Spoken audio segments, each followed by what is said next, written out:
Welcome back to Questing Beast. I'm Ben. Today we're taking a look at a book that my patrons requested I look at, and that is Ultraviolet Grasslands and the Black City. So this is a role-playing game product by Luca Reyes that is influenced a lot by psychedelic metal crossed with Oregon Trail. This is all about an epic journey across a bizarre, dying Earth-style landscape all the way to the ends of the Earth.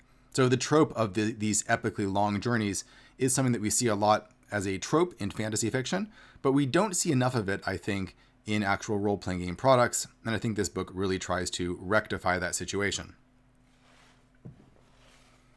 Here's the back of our book right here. Before we get started, shout out to some of our new patrons over on Patreon, including Mark McGann, Benjamin Grisanti, LeBrun Fabian, Michael Lusty Smith, Gino Strazala, Sage Hamilton, Paul Crosslin, Martin Dew, Graham, Ken Parker, Zachary Murray, Redshift, Lexmaster, Greg Lindemann, Stephen K. Plow, Shannon Lewis, and Logan Brunson. Thank you so much for supporting the channel. Let's see what we get inside here. We do have some very nice production quality from the printers, which was Exalted Funeral Press. It does have a stitched binding, which is really great, so it's going to hold together quite well. There's a lot of quotes from psychedelic metal bands all scattered throughout the book. We have some Blue Oyster Cult there. And we start getting a rundown of what this place looks like. This is, as I mentioned before, an epic journey.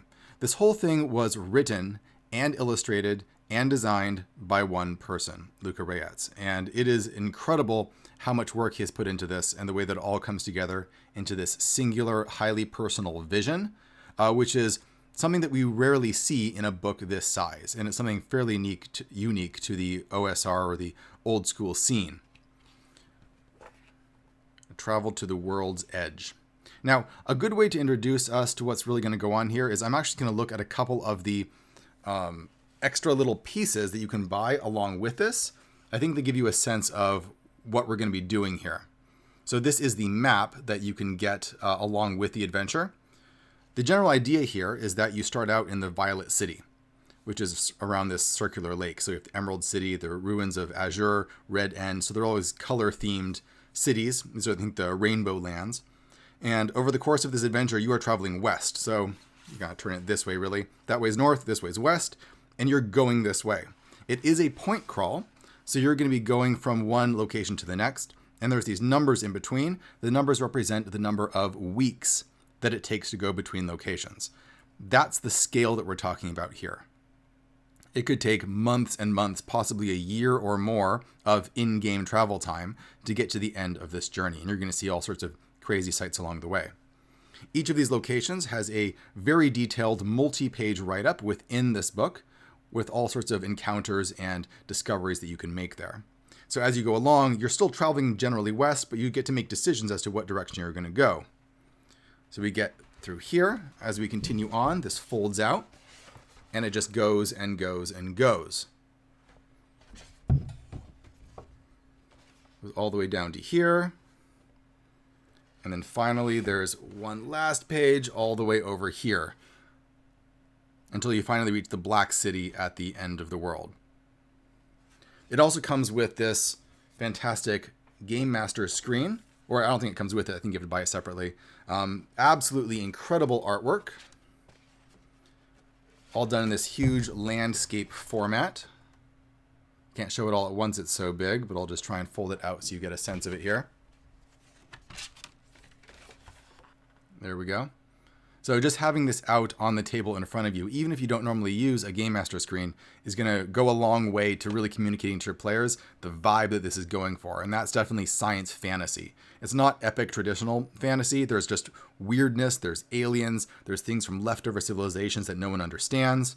And there's definitely a sense of humor to it as well. On the inside of the screen, it is jam-packed with information. And I love how detailed this is. Everything is color coordinated. It's basically a gigantic flow chart. Because as you're traveling, there's kind of a procedure that you're going through. Let's see here. You're traveling, camping in the wilderness, you're at a destination, and there's a whole procedure here. You spend supplies, check for misfortune, resolve encounters, and so on.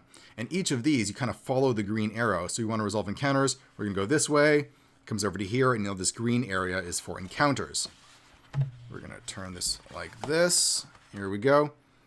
Lots of discoveries that you can make, details of areas that you can find, mounts and vehicles, weapons, armors, just a huge amount of information packed onto this. It's made as useful as possible. I love the attention to graphic design and making that easier to run. Now, I think you could abstract a lot of that. You don't have to run it exactly in that procedure given there, but it's so nice that the thought has been put into it to make that easier for everybody. There's also actually these fun dice you can get, which are frankly not terribly easy to read. They're done in the sort of faux Roman numeral style, but they do look like weird artifacts that you might find within the game world. So I guess they're good for that. Let's get into the book here. We start out right away with the Violet City. So that's the very first location where you begin the game along your journey to the Black City. And what it says is that if you want to, you can skip right over to Heroes and the Cat, which is the section of the book that describes the rule system being used here. And when I was running this, that's where I went. I immediately jumped to that part of the book. So I'm going to do that now, because I think understanding the general system that is being used here is going to help with the rest of the book. And it is a fairly easy to pick up 5th edition like system. Definitely much simplified. It's a lot faster, and I think easier to pick up for new players for a number of reasons. I really like how you have the description of some of the basic rules over here, but you also have a character sheet right on the facing page. That's a really smart move. In my opinion, it's oftentimes much easier to learn how to play a role-playing game by looking at the character sheet than actually doing any reading. So that's really great. Or at the very least, you can reference this as you go through it. So you have 6 stats, which are roughly similar to D&D stats. Agility is like dexterity. You have charisma. Thought is basically intelligence. Aura is the replacement for wisdom. And in this case, it represents something more like willpower. So I kind of wish it was named willpower instead of aura, because that doesn't really give that impression. But then I guess it wouldn't spell out CCAT, which is how it spells all these abilities together. That's what they spell out right now. And the stats don't have the standard 3 through 18 scale that D&D has. It's a 1 through 5 scale, or I guess a 0 through 5 scale. And you're just adding that to D20 rolls. So basically, we're just using the modifier instead of having the full-on score, which is probably a good move. You also have skills here that you can get, and your skills can vary from anything. So there's a list of them right over here, where it could be anything from apothecary, crystal healing, marketing, mule whispering, nomad raiding, old tech, safe driving, etc. And you're very much encouraged to create your own here. This is a system that doesn't have classes per se, but you are able to create your own class just by choosing the right kinds of skills. There's also a lot of bizarre magical artifacts and items that you can find during the game, and I think our character is very much going to be flavored by that. As you level up, you're going to, over here, increase your bonus, and this bonus is going to apply to the skills that you have here. And if you get expertise in a skill by choosing it 2 times, it's now worth double as much. So the max that any skill can give you is +8, right, which would be 4 doubled. And then if you added a 5 from a relevant stat, that would be 13. So you're never going to be rolling any higher than +13. So that keeps things under control. Generally, like I said, it's very similar to 5th edition. You're trying to hit an armor class. Anyone who's played D&D is going to be very familiar with this. But there's a lot of really nice free-form touches that give you a lot more say in the sort of weirdo that you're playing in this game. There's lots of room down here to add notes. And I like this example of a filled out character sheet. Just by looking through it, you get a very clear idea of the possibilities that are inherent here. A simplified way to do monsters. Great art all throughout the book. Just amazing. It reminds me a lot of Mobius. And almost every single page has full color illustrations, all done by the same artist. Some basic rules for combat. Some magical corruption that you can go through as you try and cast spells or use bizarre artifacts. Ways that you can get experience, including conflict, carousing, travel quests with lots of different options available here. Dealing with time especially using up resources. Resource management is a big deal here. You are on an epic journey that's going to take months, if not possibly years. So having the right amount of supplies is going to be really important. And there is a whole system here for abstracting that, where things are done in sacks.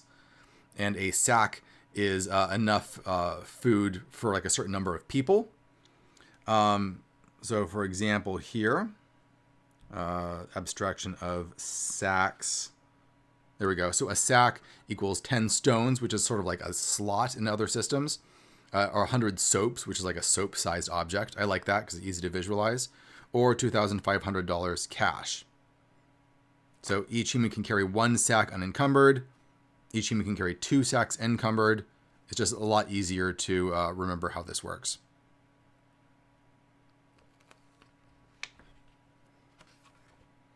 So misfortunes, encounters, destinations, and discoveries. This is the basic system that you run through whenever you come to a new location.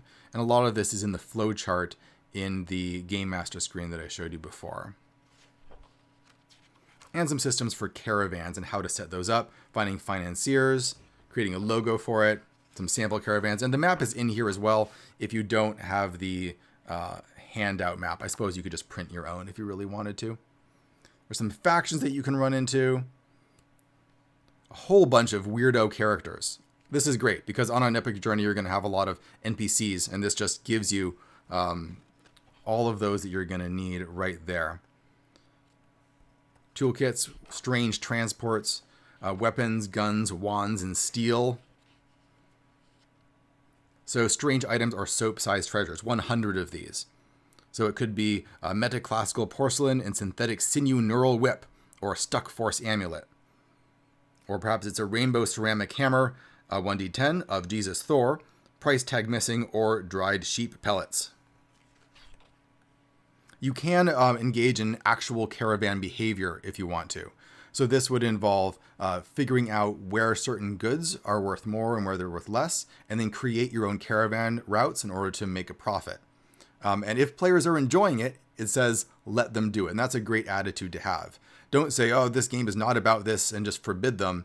Find what the players are finding to be fun and double down on that. Along with lots of different possible trade goods that they could be trading. Some of them very strange. Trade route obstacles that you can run into. And what I really like about this is that there is not fixed background lore that you have to learn. And that's really important to me because I can't be bothered to learn any of this. So instead, it has lists of things that could be part of the lore or rumors of the past, because maybe people in the Ultraviolet Grasslands aren't even sure as to what the truth is, right? What was the past? What actually happened? Things are lost in the mists of time. So rumors from the forgotten times, dimly remembered strifes, fabled stories, or oral histories of the revolution, you can just pull these out and weave them together and create your own lore. Or you can have these just be the memories of different peoples. So a lot of them are in contradiction to each other, and your players are going to have to make of that what you will. And there's lots of really useful random tables at the very end here, including lots of crazy languages and a glossary, because there's a lot of strange vocabulary that he uses. And we have a pretty comprehensive index here at the back, which is kind of unusual for a book, for a third-party D&D-like book. So now that we've looked at the back, let's get back to the main content of the book. So I think all of that kind of puts in context what we're going to be looking at here. Each location that you come to is numbered, so Violet City is the first place. And each of them has more than enough information that you would need to run that in detail. So we have encounters in the street, lots of things specific to that location. There's little bits in these purple borders that are basically rules reminders, and they're kind of scattered throughout the book. I think it's a little bit of a pain to learn the game just by reading all of these little boxes, which is why I would go to that section at the back first. We have carousing tables you can use here, drugs that you can pick up, of course. It is psychedelic metal role-playing, and some local establishments that you can visit. You want to hire some help here? Here's how you would do it, including lots of different henchmen with very specific personalities and names already created for you that you can pick up. And then we have the next location. So each of these locations is very well fleshed out. A lot of them have unique discoveries. And you notice they say 1 day, 2 days, 2 days. This one's 3 days away. So when you reach a new location, you can just hang out there, maybe have some encounters, consider your options, maybe trade with people or any NPCs you discover. Or you can decide to look around for other discoveries that are nearby, maybe by interrogating some NPCs and looking for some rumors. And if you do that, then you can find even more weird stuff, possibly with loot, with new loot there, new monsters to fight, strange items to collect. This is a game that is focused so strongly on exploration. It's absolutely wonderful. It's just so rare to find that in role-playing games, where it's all about going to new places and seeing weird stuff. And it gets very weird. We have weird gates that you can find. Portals to other dimensions. And then again, we have our next location.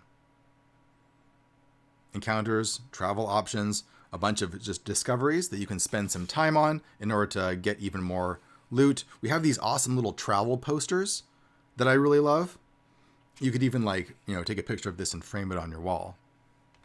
And then this continues on one after another through the whole book. There's no way I can go through this whole thing. It is so incredibly dense with information. But the creativity here is just pouring out of it. It's just bubbling out. Every single one is a joy to read because your mind just lights on fire with crazy ideas. Now, one consideration that you might have is this seems like a lot of prep work, but you really don't have to read the whole thing. Because each of these is so dense, a single location could be a full night of adventure quite easily. So all you really have to do to prepare is to consider where your caravan is right now and where the likely locations are. There's usually just 2 or 3, maybe. Paths are going to lead out of the place where you are. You can even ask your players where you're planning to go next session. And then from there, you just have to read that location. It's 3 or 4 pages, brood on it a bit, take some notes, start getting ideas for things that you can put there, maybe roll up some encounters ahead of time and piece them together, and you are good to go for a evening of adventure. One really cool thing is that these pictures really give you such a great sense of the vibe that the book is going for. I really wish there was a way to share them with players. I suppose you could just take pictures of them with your phone and then share them that way. Because it can often be hard to describe with words some of the strange environments portrayed here.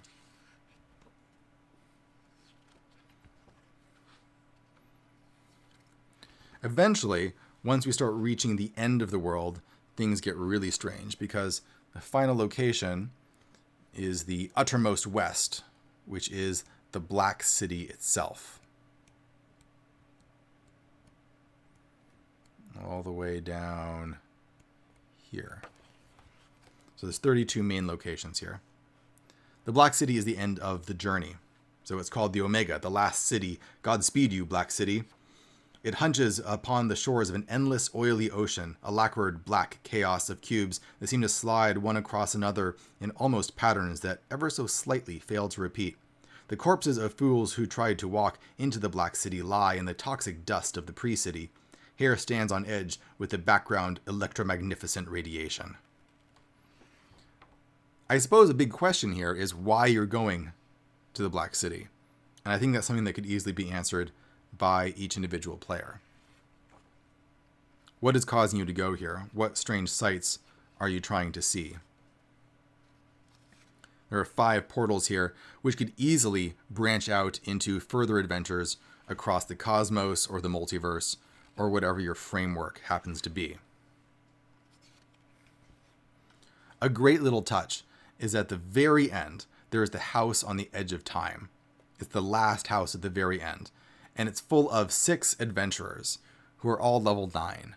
And they have all reached the Black City and retired in this house. And you can join them and hang out for a drink if you want. But there is a cosmic dungeon in the basement. And then we get into the rules again here. So that's my look through Ultraviolet Grasslands. This thing really is a monumental work. I know it took years and years for Luca to create this thing, and it shows. The vision involved in just the strange world that he's portraying, the way that he has illustrated the whole thing and brought that to life on the page itself, and the way that the rules and the even down to the GM screen make everything much easier to run than you would expect is something that just begs to be played. This is something that I really want to run personally once I can finally get a group together. And I am so anxious just to give them this huge map and roll it out on the table and say, this is where you're going. And you're going to get to make choices along the way. And then just watching them get to explore that environment and just see all of these strange things. So if you'd like to pick this up for yourself, as usual, I will put links down in the description below for the Ultraviolet Grasslands. And thanks a lot for watching, everybody. I'll see you next time.